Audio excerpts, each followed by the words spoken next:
आज हम डिस्कस करने लगे हैं चैप्टर नंबर 14 को, balance of payment and trade के चैप्टर को हम डिस्कस करते हैं। बैलेंस ऑफ पेमेंट को अगर हम समझना चाहें, उसकी डेफिनेशन को अगर हम एक्सप्लेन करना चाहें तो balance of payment is account, एक अकाउंट होता है जिसमें एक स्टेटमेंट फॉर्म के अंदर चीज़ें जो है वो लिखी होती है। स्टेटमेंट फॉर्म में किस तरह, जैसे अगर आपने इंट्रोडक्शन टू अकाउंटिंग के अंदर डिस्कस किया तो हम स्टेटमेंट बनाते हैं, statement form, statement of financial position, statement of comprehensive income. इस तरह की जो है वो बैलेंस ऑफ पेमेंट की एक शीट बनती है जिसमें एक करंट अकाउंट होता है, यानी कि जैसे हमारे एसेट्स का ऊपर टोटल होता है इस तरह करंट अकाउंट का टोटल होता है, नीचे जो है हमारे पास फाइनेंशियल एंड कैपिटल अकाउंट का टोटल होता है। तो ये दोनों टोटल जो होते हैं वो दूसरे के सेम होते हैं। अगर ऊपर वाला टोटल नेगेटिव में आ रहा है, नीचे वाला टोटल सेम फिगर से पॉजिटिव में आ रहा है तो कोई मसला नहीं होता, ऊपर डेफिसिट कर लेते हैं, नीचे जो है हम लोग उसको कह लेते हैं कि ये पॉजिटिव में अमाउंट मौजूद है। यानी कि सिंपल अगर आप स्टेटमेंट ऑफ फाइनेंशियल पोजीशन को अपने ज़हन के अंदर लेकर आए तो उस तरह का कुछ इसका बनता है, जिसको अभी हम लोग डिस्कस भी करेंगे कि क्या होता है। Balance of payment account is a statement of all financial transaction of a country with the rest of world over a period of a time.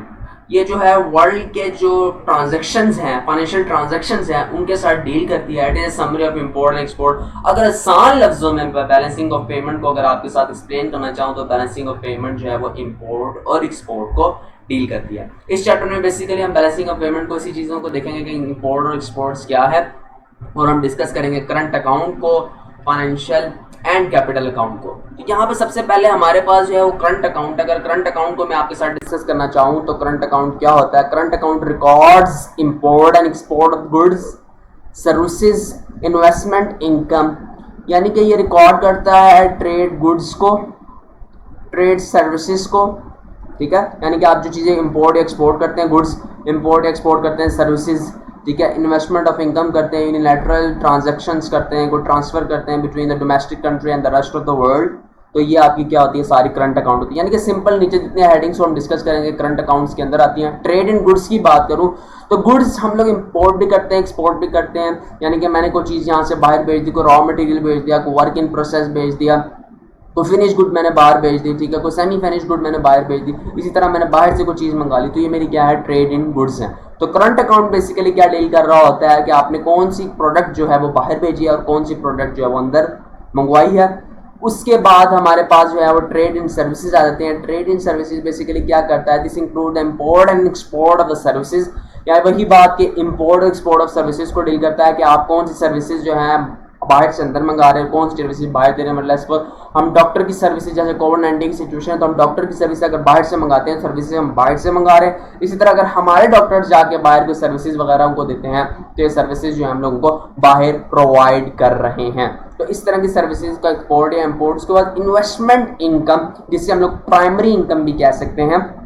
This include interest and dividend on a foreign investment. क्या आप foreign investment के अंदर कोई dividend ले रहे हैं, कोई interest ले रहे हैं, ठीक है जी, ये आपके पास जो है इन्वेस्टमेंट इनकम है। उसके बाद जो हमारे पास आती है transfer, it's move between the countries such as overall aid. ये ट्रांसफर जो एक जगह से दूसरी जगह हो रही है, या आप जो है इसे यूनिलैटरल ट्रांसफर्स भी कह सकते हैं, या कंट्री इनकम भी कह सकते हैं। दिस इंक्लूड कि आप पाकिस्तान के जो लोग हैं वो बाहर जो पैसे भेज रहे हैं, या बाहर से लोग जो हैं ओवरसीज से जो लोग हैं वो पाकिस्तान पैसे भेज रहे हैं, तो ये ट्रांसफर जो होती है, ये चार चीजें बेसिकली आपके करंट अकाउंट में आती हैं। अब कभी कभी आपसे पूछ लेते हैं बैलेंस ऑफ ट्रेड क्या चीज है और टर्म ऑफ ट्रेड क्या है, इसमें आपसे डिफरेंस पूछ लेता है, तो आप इसको जो है वो नोट कर लें। बैलेंस ऑफ ट्रेड क्या है? Balance of trade include a net balance of export and import of visible goods only.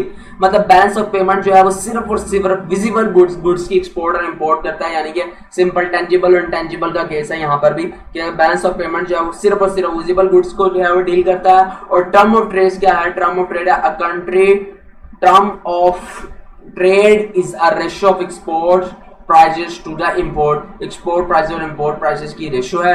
Term of trade is equal to the index of export prices divided by the index of import prices multiply by 100। तो ये भी आपसे पूछ सकता है। अगर आपको बोले कि बैलेंस ऑफ ट्रेड और बैलेंस ऑफ पेमेंट में डिफरेंस बताओ, तो बैलेंस ऑफ ट्रेड जो है वो विजिबल गुड्स की इंपोर्ट एक्सपोर्ट को डील करती है, और बैलेंस ऑफ पेमेंट जो है वो विजिबल और इनविजिबल दोनों गुड्स की एक्सपोर्ट और इंपोर्ट को डील करती है। यानी कि आपसे बैलेंस ऑफ ट्रेड भी पूछ सकता है और आपसे बैलेंस ऑफ पेमेंट भी पूछ सकता है। इस तरह आपसे टर्म ऑफ ट्रेड भी भी पूछ सकते हैं। टर्म ऑफ ट्रेड में आपको बता देना ratio of export prices to import prices, formula क्या है, index of export prices divided by index of import prices multiply by 100। तो ये एक चीज है जो कि अभी हमने डिस्कस की है, जो कि बैलेंस ऑफ पेमेंट की जो स्टेटमेंट बनाते हैं हम लोग, पेमेंट स्टेटमेंट बनाते हैं, उसकी एक साइड के ऊपर ये चीज आती है। अगर हम लोग उसको देखना चाहें तो ये किस तरह की होगी, तो ये कुछ इस तरह की होती है। सबसे पहले आपके पास या वो करंट अकाउंट आ रहा होता है, जो कि अभी हमने डिस्कस किया। ट्रेड इन गुड्स आ रही होंगी, ट्रेड इन सर्विसेज आ रही होंगी, इन्वेस्टमेंट इनकम आ रही होगी जिसे हम लोग प्राइमरी इनकम कहते हैं, यूनिलैटरल ट्रांसफर आ रहे होंगे, ठीक है, जिसके अंदर जिसको हम सेकेंडरी इनकम कहते हैं। यहाँ पे क्रेडिट साइड में डेटा दिया होगा, डेबिट साइड जो है उसे लेस कर रहा होगा, और ओवरऑल यहाँ पे नेट फिगर्स आ रही होंगी जिसका यहाँ पे आपके पास आंसर आ रहा होगा, ठीक है। उसके बाद बैलेंस ऑफ पेमेंट्स के अंदर जो और चीजें आती हैं उनको डिस्कस कर लेते हैं step by step. Balance of payment के अंदर जो आपके पास आ जाता है financial and capital accounts and it's components, ये चीजें आपके पास आ जाती हैं। अगर हम लोग जो है इनको स्टेप बाय स्टेप डिस्कस करना चाहें तो आपके पास क्या कौन सी चीजें आएंगी, इनको जो हम डिस्कस कर लेते हैं।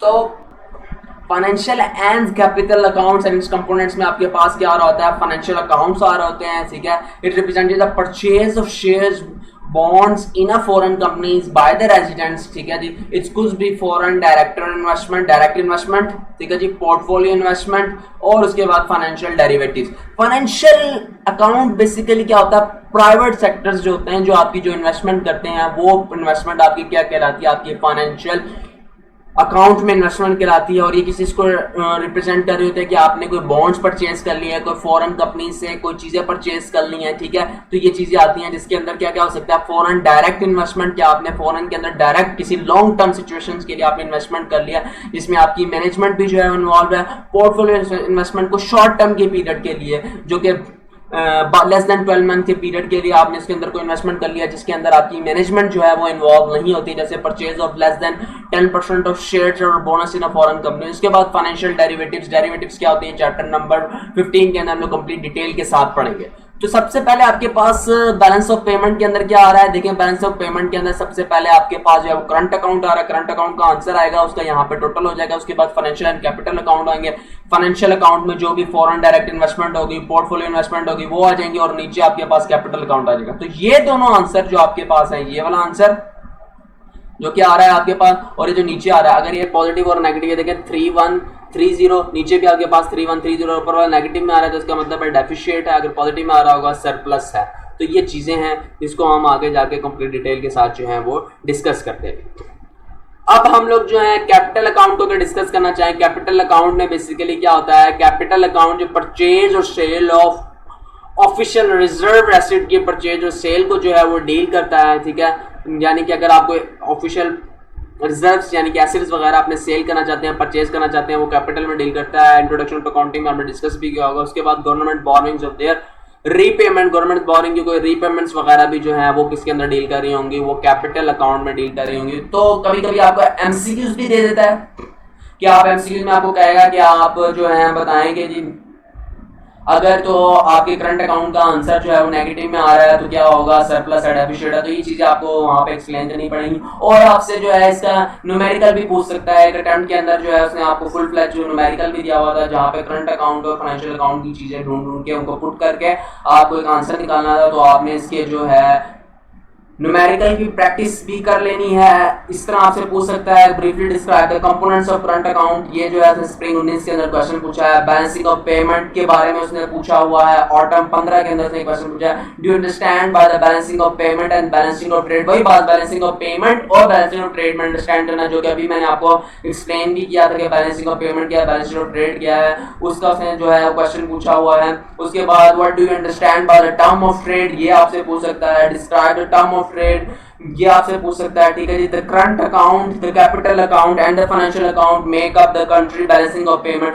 बेसिकली करंट अकाउंट और आपका फाइनेंशियल एंड कैपिटल अकाउंट ये कंट्री की चीजों को बता रहा होता है कि आपने एक्सपोर्ट कितनी की, इंपोर्ट कितनी की, अब आपके रिजर्व्स कितने पड़े हुए हैं, आपने फॉरेन में इन्वेस्टमेंट कितने की हुई है, ठीक है, फॉरेन से आपको आउटपुट कितना आ रहा है। तो बैलेंसिंग ऑफ पेमेंट आपकी कंट्री को जो है बैलेंस करने के लिए देखा जाता है कि बैलेंसिंग ऑफ पेमेंट है कि नहीं। कंट्री की जो पेमेंट्स है वो इस टाइम बैलेंस में है कि नहीं, उससे हम ये अंदाजा लगा सकते हैं कि एक्सपोर्ट ज्यादा है इस टाइम या हमारी इंपोर्ट ज्यादा है, क्या चीजें ज्यादा हैं। फिर उनको जो है हम आगे जाके अभी सवाल के अंदर जो है वो डिस्कस भी करेंगे कैसे हम इन चीजों को मैनेज कर सकते हैं और कैसे इन एरर्स को जो है दूर कर सकते हैं। आपसे जो है वो फिनिश गुड के बारे में पूछ सकता है, ठीक है, आपसे इस तरह ओवरसीड के बारे में पूछ सकता है कि ये क्या होती हैं, इस तरह आपसे बहुत सारे जो है वो क्वेश्चन कर सकता है। तो इसके लिए आप जो है मेंटली तौर पर प्रिपेयर रहें। अब बैलेंसिंग ऑफ पेमेंट, जिसको बीओपी भी कहा जाता है, यहाँ पर जो है उसकी एग्जांपल भी आपको दी हुई है कि balance of trade in goods, ये करंट अकाउंट जो है उसने यहाँ पे यहाँ तक बताया हुआ, इनका सम करके उसने यहाँ पे जो है आपको टोटल करके करंट अकाउंट का बैलेंस बता दिया। नीचे आपको कैपिटल अकाउंट का जो है वो टोटल करके बताया है। कैपिटल अकाउंट के बाद उसने फॉरेन अकाउंट का भी यहाँ पे टोटल करके जो है आपको ओवरऑल दोनों साइडों पे जो है वो टोटल करके आपको बता दिया हुआ है कि इस तरह जो है आपने इस क्वेश्चन को जो है वो सॉल्व करना है। Balancing of payment versus balancing of trade, इसको अभी हम डिस्कस करके आए हैं कि एक विजिबल गुड्स को जो है वो डिस्कस करती है और एक इसको डिस्कस करती है, एक जो है वो दोनों गुड्स को, विजिबल गुड्स को भी इनविजिबल गुड्स दोनों को जो है वो डिस्कस करती है। विजिबल गुड्स जो है उसने यहाँ पे बताए हुए हैं, they can be recorded through the custom duties and there values can be measured. Visible goods which included anything tangible, वो चीजें जो टेंजिबल होती हैं वो विजिबल गुड्स होती हैं, जैसे जिनकी फिजिकल एग्जिस्टेंस, अगर मैं आसान से बताऊं, आपकी कार हो गई, आपकी वैन हो गया, आपके शूज हो गए, आपकी विजिबल गुड्स हैं। और इनविजिबल गुड्स वो हैं जिनकी फिजिकल एग्जिस्टेंस नहीं होती है, जैसे आप सर्विसेज देख रहे हैं, डॉक्टर्स जो हैं वो सर्विसेज देते हैं, चेक वगैरह करते हैं, तो उसकी फिजिकल एग्जिस्टेंस कोई नहीं होती। इंश्योरेंस की फिजिकल एग्जिस्टेंस नहीं होती, कैपिटल फ्लो की कोई फिजिकल एग्जिस्टेंस नहीं होती।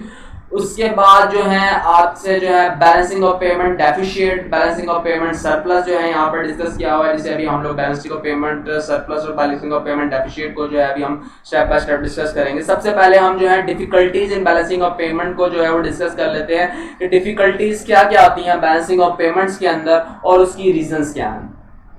Current account deficits mean that the inflow of fund यानी कि export of a country is less than the outflow of a fund यानी कि import। अगर आपका करंट अकाउंट डेफिशिएट हो रहा है तो आपका करंट अकाउंट क्यों डेफिशिएट हो रहा है, अगर मैं इसको आसान लफ्जों में आपके सामने बयान करना चाहूँ कि करंट अकाउंट क्यों डेफिशिएट हो रहा था, आपका जो एक्सपोर्ट होती है, एक्सपोर्ट जो होती है वो लेस देन होती है आपकी इंपोर्ट से, यानी कि आपकी इंपोर्ट ज्यादा हो जाती है, आप चीजें बाहर से ज्यादा इंपोर्ट कर रहे होते हैं जबकि आप चीजें बाहर जो है वो कम बेच रहे होते हैं, आपकी एक्सपोर्ट जो है वो कम हो जाती है, जिसकी वजह से आपका करंट अकाउंट डेफिशिएट कर जाता है।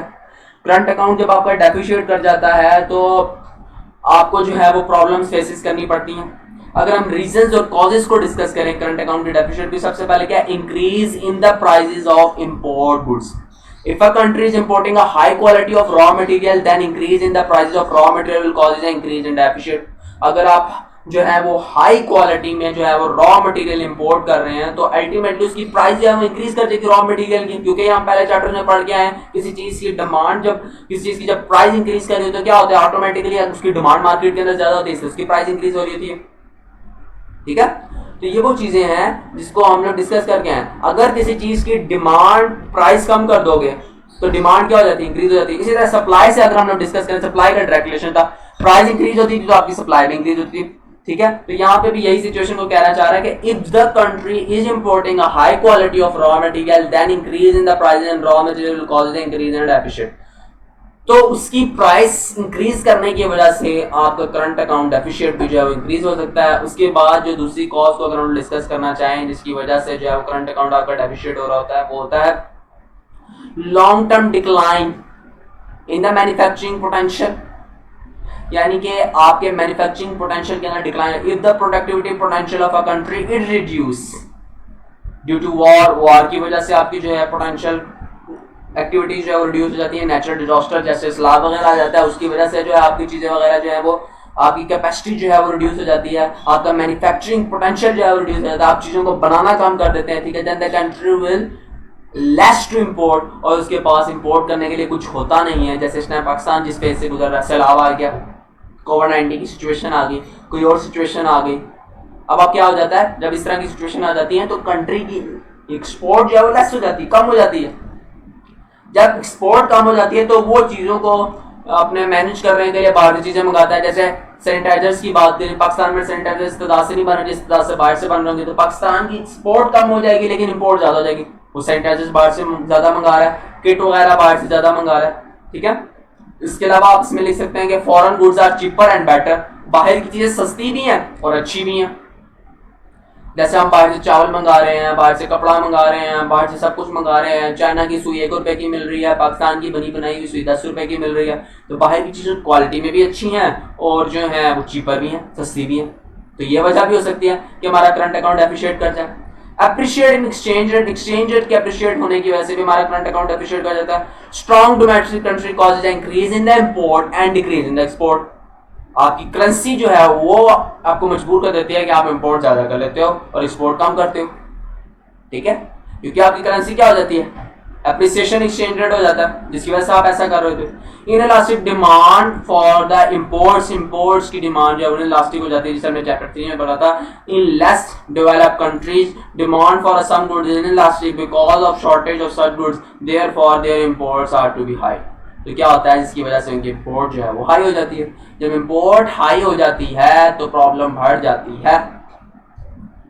अच्छा, ये कॉजेज हमने डिस्कस की हैं अपना करंट अकाउंट डेफिसिट में। अब हम उन कॉजेज को डिस्कस कर लेते हैं जो कि फाइनेंशियल अकाउंट के अंदर आ सकती हैं। फाइनेंसिंग जिसे हम लोग कह सकते हैं, फाइनेंसिंग अकाउंट के अंदर जो गलतियां आ सकती हैं, फाइनेंसिंग अकाउंट्स के अंदर जो डिफिकल्टीज आ सकती हैं जिसकी वजह से करंट अकाउंट डेफिसिट कर सकता है, उसकी सबसे पहली जो रीजन है वो सेलिंग ऑफ ऑफिशियल रिजर्व्स। कि आपके पास जो ऑफिशियल रिजर्व्स होते हैं, जैसे करेंसी होगी, फॉरेन करेंसी होगी, गोल्ड हो गया, एसिड हो गया, आप उनको सेल कर देते हैं, जिसकी वजह से आपका करंट अकाउंट डेफिसिट हो जाता है। गवर्नमेंट बोरिंग्स, गवर्नमेंट आईएमएफ से, वर्ल्ड बैंक से ज्यादा कर्जा लेना शुरू कर देती है, फाइनेंसिंग करना शुरू कर देती है, ज्यादा कर्जा लेती है, कर्जा लेने की वजह से आप करंट अकाउंट डेफिसिट कर जाता है, ठीक है। Financing current account deficit mean that the use of finance to pay for the deficit, deficit को कम करने के लिए आप फाइनेंस पे करते हो। और government can finance the current account deficit by किन किन सोर्सेज से कर सकती है, selling off financial official reserve से और गवर्नमेंट बोरिंग से, इन चीजों से जो है वो कर सकती है। उसके बाद जो है वो correcting a current account deficit. अब आप जो करंट अकाउंट डेफिसिट है उसको करेक्ट कैसे कर सकते हैं, ठीक है। ये मॉनेटरी पॉलिसी को हमने डिस्कस कर लिया है। नॉन मॉनेटरी पॉलिसी को जो हम डिस्कस करेंगे अभी आगे जाके जो है कंप्लीट डिटेल में चैप्टर नंबर 13 में हम लोग जो है डिस्कस कर लेंगे। अब आपको अगर कहा है कि आपने करेक्टिंग करंट अकाउंट डेफिसिट करना है, करंट अकाउंट को डेफिसिट को जो है वो कम करना है, उसको मैनेज करना है, तो आप किस तरह कर सकते हैं। तो आप जो है वो मॉनेटरी मेजरमेंट से करेक्ट कर सकते हैं और जो है आप नॉन मॉनेटरी मेजरमेंट से करेक्ट कर सकते हैं।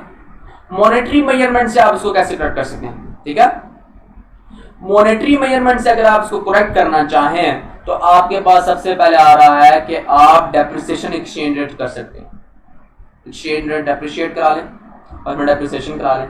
If the local currency depreciate, import will be decrease, आपकी इंपोर्ट डिक्रीज हो जाएगी, एक्सपोर्ट इंक्रीज हो जाएगी। असल में बेसिकली बैलेंसिंग ऑफ पेमेंट में होता है कि आपकी इंपोर्ट ज्यादा हो जाती है, जिसकी वजह से आपका करंट अकाउंट डेप्रिशिएट कर जाता है। तो आपने एक्सपोर्ट को ज्यादा कराना होता है, तो एक्सपोर्ट को ज्यादा कराने के तरीके हम लोग पढ़ रहे हैं। सबसे पहले मॉनेटरी तरीका पढ़ रहे हैं, इसमें आप एक्सचेंज रेट को डेप्रिशिएट करा लेते हो। उससे क्या होता है, आपकी इंपोर्ट डिक्रीज हो जाती है और आपकी एक्सपोर्ट ज्यादा हो जाती है। और आप क्या करा सकते हो, डिफ्लेशन करा सकते हो। डिफ्लेशन क्या है, if the price of goods in a local market are reduced then the poor will be attracted to buy the cheaper goods and export will be increases. अगर आपकी लोकल मार्केट की चीजें अच्छी हो जाएंगी, इनकी क्वालिटी बेहतर हो जाएगी, प्राइस कम हो जाएगी, तो फॉरेन जो है लोग जो है उन चीजों को बाय करेंगे तो आपकी जो है ऑटोमेटिकली आपकी एक्सपोर्ट इंक्रीज कर जाएगी, इंपोर्ट डिक्रीज कर जाएगी। Control over the foreign exchange reserves, आपकी जो एक्सटर्नल अथॉरिटीज हैं वो रिस्ट्रिक्शन पुट कर दें कि आपने फॉरेन एक्सचेंज रेट और रिजर्व्स के अंदर डील ही नहीं करना। जब वो डील ही नहीं करेंगे तो इंपोर्ट ही नहीं होगी, जब इंपोर्ट ही नहीं होगी तो करंट अकाउंट डेफिसिट ही नहीं करेगा। बेसिकली आपने अपनी इंपोर्ट को बस कंट्रोल करना है। कुछ इस तरह की सिचुएशन बनानी है कि आपकी चीजें जो हैं वो खुद पाकिस्तान में बनना शुरू हो और आपकी इंपोर्ट जो है वो स्टैब्लिश करे। तो ये मॉनेटरी मेजरमेंट्स है। नॉन मॉनेटरी मेजरमेंट्स में पहला आ जाता है ट्रिपल्स। ये क्या होते हैं, आर ड्यूटी ऑन इंपोर्ट, आप ड्यूटी कर दो इंपोर्ट के ऊपर, हाई ड्यूटी लगा दो। जब ड्यूटी हाई होगी, जैसे गाड़ियों के ऊपर जो है वो 200% टैक्स लगता है जब वो बाहर से आती हैं, जैसे वो बाहर से आती हैं गाड़ियां महंगी जाती हैं, तो उनकी डिमांड क्या हो जाएगी, डिक्रीज हो जाएगी। लोग इंपोर्ट नहीं करेंगे, पैसे नहीं होंगे तो इंपोर्ट नहीं करेंगे। जब इंपोर्ट नहीं करेंगे तो करंट अकाउंट आपका डेफिसिट नहीं करेगा। ट्रिपल्स कर दो। अगर आप ये नहीं करना चाहते तो आप क्या कर दो, आप कोटा फिक्स कर दो कि ये बंदा इतनी चीजें मंगाएगा, फलां बंदा इतनी चीजें मंगाएगा, फलां बंदा इतनी चीजें मंगाएगा। कोटा फिक्स कर देते हैं। अब अगर हम लोग जो है यहाँ पे ट्रिफल्स को अगर डिस्कस करना चाहें तो यहाँ पे आपकी जो है वर्ल्ड सप्लाई है इस लाइन के ऊपर, ठीक है, इस लाइन के ऊपर आपकी वर्ल्ड सप्लाई। जैसे ही आप ट्रिफल्स लगा देते हो तो ये यहाँ पे पहुंच गई, ठीक है। ट्रिफल्स बेसिकली क्या कर रहा होता है कि ड्यूटी लग जाती है, हाई ड्यूटी लग जाती है। लोग जो है चीजों को ज्यादा खरीदने जा रहे होते हैं, लेकिन आप जैसे ट्रिपल लगाते हो तो सिचुएशन नॉर्मलाइज हो जाती है क्योंकि उसके ऊपर ड्यूटी हाई लगी होती है, ठीक है। ये आपकी डोमेस्टिक डिमांड है, यहां पे पड़ी है आपकी डोमेस्टिक डिमांड।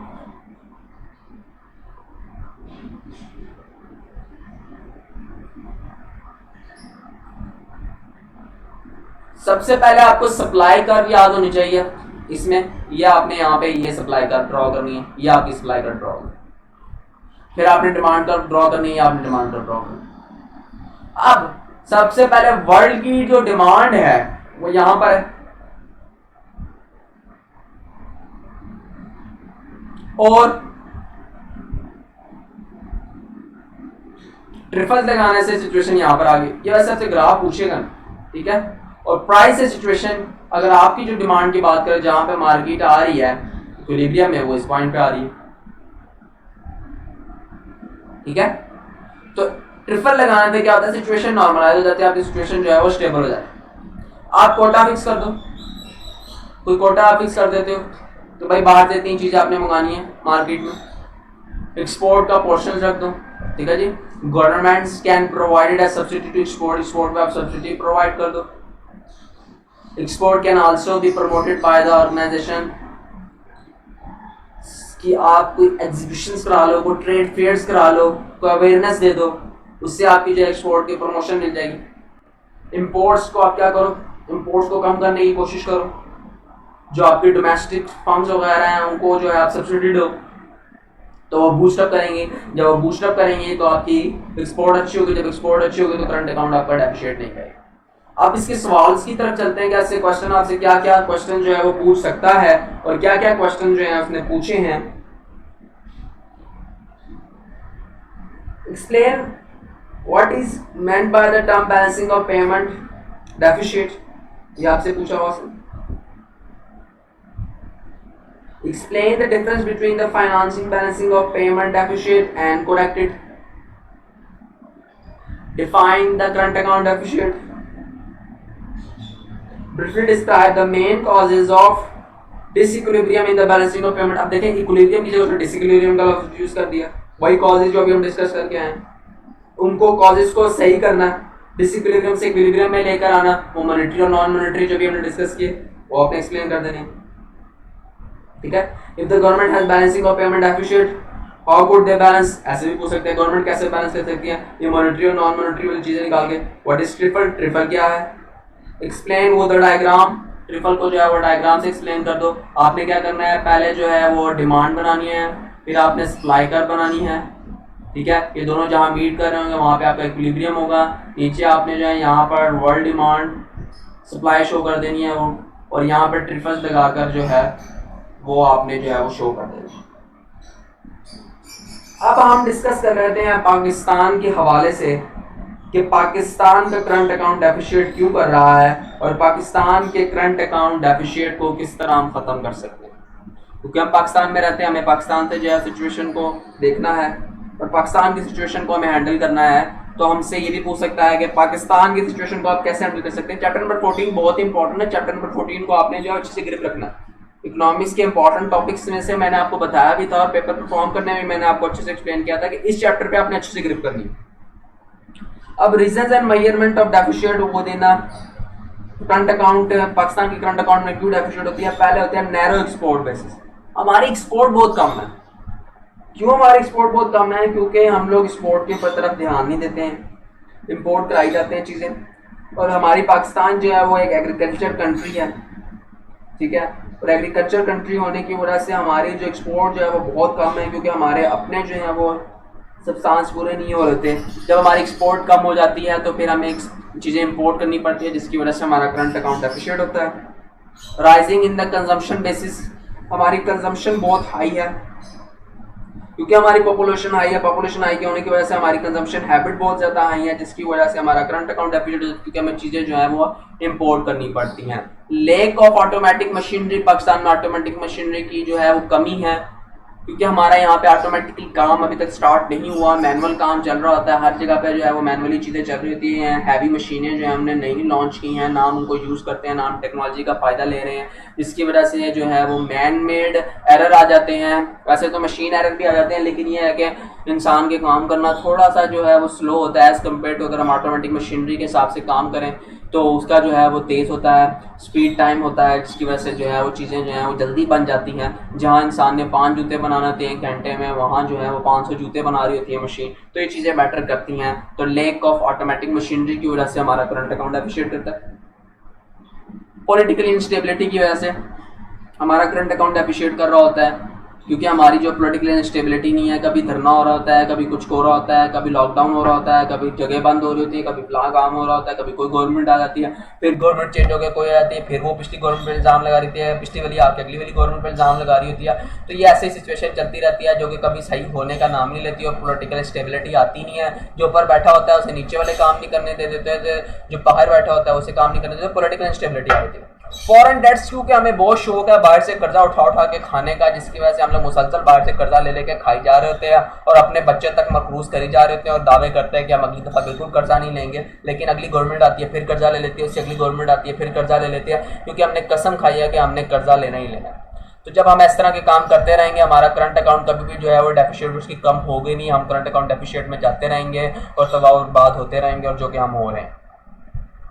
तो ये पाकिस्तान के आपने रीजंस बता देनी है, जो कि आपके सामने भी हैं कि पाकिस्तान का करंट अकाउंट डेफिसिट क्यों हो रहा होता है, तो वो आपने बता देनी है। अगर हम इस्लामिक रूल्स के मुताबिक चलें, इस्लाम के कानून के मुताबिक चलें, इस्लाम को लेकर चलें, ना कभी हमारा करंट अकाउंट डेफिसिट होगा, ना कभी हमें ऐसी प्रॉब्लम्स आएंगी, क्योंकि इस्लाम के कानून सबसे बेस्ट हैं। और हमें इसीलिए तो हमने इसका नाम इस्लामी जमहूरिया पाकिस्तान रखा है, क्योंकि हमने सोचा था कि हम यहाँ पर आके इस्लाम के कानून को अप्लाई करेंगे। आज भी अगर हमारा छोटे से बंदा जो छोटे लेवल के ऊपर अगर वो भी आज से ईमानदार हो जाए, तो हमारे ऊपर तक का हर बंदा ईमानदार हो जाएगा, हमारे ईमान है, जिसकी वजह से हमें सब कुछ फेस करना पड़ रहा है। खैर, करेक्शन ऑफ, अब इसको करेक्ट कैसे कर सकते हैं, तो सबसे पहले आप इसको करेक्ट कैसे कर सकते हैं, इन चीज़ों को जो है वो रिमूव कैसे कर सकते हैं। तो पाकिस्तान में जो है लेबर बहुत सस्ती है, हम सबको पता है कि हमारी लेबर जो है वो सस्ती है, थोड़े से पैसे लेके काम शाम कर देते हैं बाहर के मुकाबले। हमारे लिहाज से लेबर महंगी है, लेकिन बाहर के मुकाबले में लेबर जो है वो सस्ती है। तो लेबर से आप ज़्यादा से ज़्यादा काम कराएं, ठीक है, चीप प्रोडक्ट्स बनाएं, जो मुलाजिम जो जिनको जॉब्स वगैरह नहीं मिल रही, उन लोगों को जो है मुलाजमत दें, मुलाजमत देंगे तो चीज़ें बनवाना शुरू करेंगे। आप देखें कि बाहर की मार्केट में क्या ट्रेंड है, वो चीज़ें बनाएं और बना कर बाहर जो है एक्सपोर्ट करें, जिसकी वजह से हमारा करंट अकाउंट डेफिसिट जो है। उसके बाद reducing the export duty, export के ऊपर ड्यूटी भी लगी होती है, हमें जो है वो टैक्स देना पड़ता है। अगर हमारी गवर्नमेंट जो एक्सपोर्ट के ऊपर से ड्यूटी हटा दे तब भी हमें जो है फ़ायदा होगा। इसके अलावा हम फॉरेनर के साथ मिलकर कोई कोलैबोरेशन कर लें, उनको बोलें कि हमारी चीज़ों में आके इन्वेस्ट करें, या उनको कोई अच्छे से प्रपोजल भेज दें, कोई टेंडर भेज दें, जो टेंडर वो जो है जो उनके एक्सेप्टेबल हो, जो उनके माइंड में आ सके, और फिर हम उसको आगे लेके कंटिन्यू करें और उसको आगे लेके चलें, जो कि हमारे लिए सूटेबल रहे, तो वो भी हमारे लिए बेस्ट है। उसके बाद हम लोग जो है अपनी इंपोर्ट्स के ऊपर कंट्रोल करें, अपनी जो है लाइफस्टाइल चेंज करें, और वो चीज़ें जो है ज़्यादा से ज़्यादा हम लोग खरीदने की कोशिश करें जो पाकिस्तान में बनती हैं। हमारे जो है यहाँ कॉन्सेप्ट है कि हम वो चीज़ें नहीं खरीदते जो मेड इन पाकिस्तान होती हैं, हम वो चीज़ें ज़रूर खरीदते हैं जो मेड इन फॉरेन होती हैं। तो ये चीज़ें जो है हमें यहाँ पे अपना माइंडसेट चेंज करना पड़ेगा, क्योंकि अगर हम पाकिस्तान के लिए सोचेंगे तो पाकिस्तान के लिए कोई भी नहीं सोचेगा, ठीक है। उसके बाद इमोरल एक्टिविटीज़ के हम लोग जो है वो डिसएग्री करें, ये गंदा शंदा काम, शराब नोशी, ये शीशा, अफीम, चर्स, गांजा, इनसे जो हम दूर रहें, ताकि ज़्यादा से ज़्यादा ये चीज़ें हमें इंपोर्ट ना करनी पड़े, ठीक है। और वो चीज़ें जो है वो यूज़ करें जिससे पाकिस्तान का नाम जो है वो रोशन, और बाहर भी वही चीज़ें एक्सपोर्ट करें जिनकी क्वालिटी अच्छी हो। गंदी चीज़ें एक्सपोर्ट करने से कोई फ़ायदा नहीं होगा आपको, बल्कि आपका नाम ख़राब होगा। क्योंकि देख लें, पाकिस्तान जब इस तरह के काम करता है तो पाकिस्तान की एक्सपोर्ट जो है वो बाहर के मुल्क वाले बंद कर देते हैं। तो खुदारा ऐसा ना करें, अल्लाह को हाजिर नाजिर रखें, दयानतदारी का काम रखें। अल्हम्दुलिल्लाह हम सब मुसलमान हैं, अगर हम अच्छा काम करेंगे उनको भी पता चलेगा कि हम अच्छा है। बाहर के लोगों ने तमाम रूल्स जो हैं वो इस्लाम के फॉलो किए हुए हैं, और हम लोग हैं कि हम इस्लाम के रूल फॉलो नहीं करते। तो जितना हम पाकिस्तान के लिए सोचेंगे उतना अच्छा है। देखिए, जो ऊपर बैठे हैं वो भी अपनी कोशिश कर रहे हैं, अगर हम भी अपनी कोशिश करेंगे, हर बंदा अपनी कोशिश करेगा, तभी ये पाकिस्तान जो है वो अच्छी जगह पर चलेगा। अल्हम्दुलिल्लाह हम अच्छे मुल्क के अंदर अल्हम्दुलिल्लाह यहाँ पे चारों मौसम मौजूद हैं, हम इसको अच्छी तरह लेके चल रहे हैं, अच्छी तरह हम इसको मैनेज कर रहे हैं। और हमें आउटपुट भी दे रहा है पाकिस्तान, ऐसा नहीं है कि आउटपुट नहीं दे रहा, आउटपुट भी दे रहा है, लेकिन मजीद इसको हम बेहतर कैसे कर सकते हैं, अगर हम मजीद कोशिश करें, इसके बारे में सोचेंगे तो मजीद हम इसको बेहतर करेंगे। यही जो पाकिस्तान के लोग बाहर जाते हैं वो तमाम रूल्स को फॉलो कर रहे होते हैं, और यही जब इनको पाकिस्तान में रहना पड़ता है तो किसी भी रूल को फॉलो नहीं कर रहे थे, वो कोई भी हो, खा मैं भी हूँ, मैं भी फॉलो नहीं कर रहा होता। तो ऐसा हरगिज ना करें, अगर हम फॉलो करना शुरू करेंगे तो इंशाल्लाह पाकिस्तान जो इम्प्रूवमेंट की तरफ जाएगा। एटलीस्ट जो कानून है, जो रूल्स हैं, सिग्नल के रूल्स जो हैं वो तो जरूर फॉलो करें, क्योंकि अगर आप सिग्नल्स के रूल फॉलो करेंगे तो ट्रैफिक कभी भी जाम नहीं होगी। अब हमारे पास नेक्स्ट टॉपिक जो है वो एक्सचेंज रेट है, जिसको हमने कंप्लीट डिटेल के अंदर इंशाल्लाह जो अपने नेक्स्ट लेक्चर्स के अंदर जो है वो डिस्कस करेंगे। बहुत ही इंपॉर्टेंट टॉपिक है एक्सचेंज रेट, जिससे हमें पता चलेगा कि हमारी करेंसी जो है वो कैसे डेप्रिशिएट होती है, कैसे सरप्लस में जाती है, कैसे अप एंड डाउन आते हैं हमारी करेंसीज के अंदर। उसके बाद हम इसकी types of exchange rate systems को पढ़ेंगे और इनको जो है वो मैनेज करना सीखेंगे। एक्सचेंज रेट की डिफिकल्टीज को डिस्कस करेंगे, जे कर्व को डिस्कस करेंगे, और फिर हम नेक्स्ट लेक्चर के अंदर हम इस चैप्टर को जो है वो वाइंड अप करेंगे। होप सो ये वीडियो आपको पसंद आएगी। हमारे चैनल